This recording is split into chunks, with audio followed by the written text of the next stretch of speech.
there's a lot of amazing PSPs, but there's 10 times more shitty ones, and it creates a problem once you get merchants, because you get merchants from other PSPs or even shitty acquirers, you have a trust issue, which makes it harder to do what you're supposed to do for them because they don't trust you. No. Actually, every single time that I receive an application, let's say from a merchant that looks amazing, and I submit it to the acquirer, and the acquirer comes back and tells me, hey, this guy is in the blacklist, this company is on match, and shit, I get really, really, really annoyed, because I know that the acquirer, the trust score from the acquirer with me lowers a little bit. Yes. And if it happens several times, then it's the acquirer gone. stop trusting me, and if the acquirer stop trusting me, then It's it gonna be happened. harder. It happened. What happened to us like 2-3 years ago, that we broke relationships with a Maltese acquirer.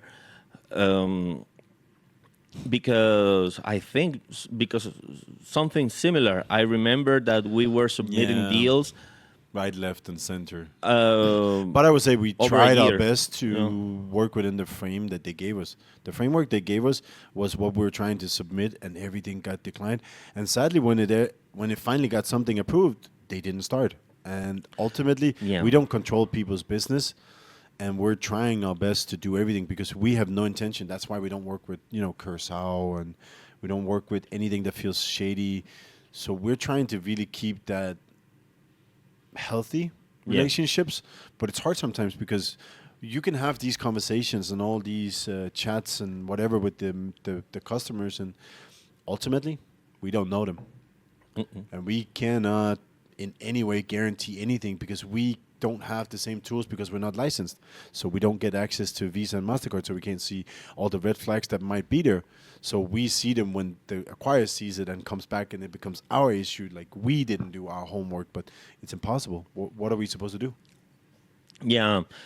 The other thing is that in a close future, as we are probably try to get a license, and we will have our own professional AML underwriting department or whatever like that. I'm hoping. Probably we will be able to check those things. We can, as long as we're registered with the card schemes as not as an agent, which we are now. We will be able to do that. I think there are tools that can give us certain informations, but it's just, I don't feel that every red flag that maybe a risk person that never worked in sales and never been a merchant sees as an error or a bad thing is something that should justify a no. Like we talked about before as well, is I don't think everything should justify a no. Just because the risk profile is a little different, and maybe it's because of certain unlucky situations. I've seen people that got screwed over by something they couldn't control, and then it falls on their table to fix it. How? I think you need to have some humanity in that, and then put some limitations. If people are not willing to set or accept those limitations that you set as an acquirer, okay, then go. I don't think it's necessarily you should pay a massive startup fee or setup fee or monthly fee, or the percentage has to be crazy, but you can do maybe higher rolling reserve, lower volumes they can process, see it fixed through. reserve. Yeah, something like that. There's a million different options if you really want to. You can even say these countries, this, that volume, that highest ticket, this and that. You can't do recurring, anything. Just do something to figure out how can we, engage in a partnership with something that can be fruitful. And if they don't accept it, then they probably have a different. Some people not realistic, but some people are trying to scam. So I think ultimately it depends on that. We got it next. That's how you finesse. We come for they next.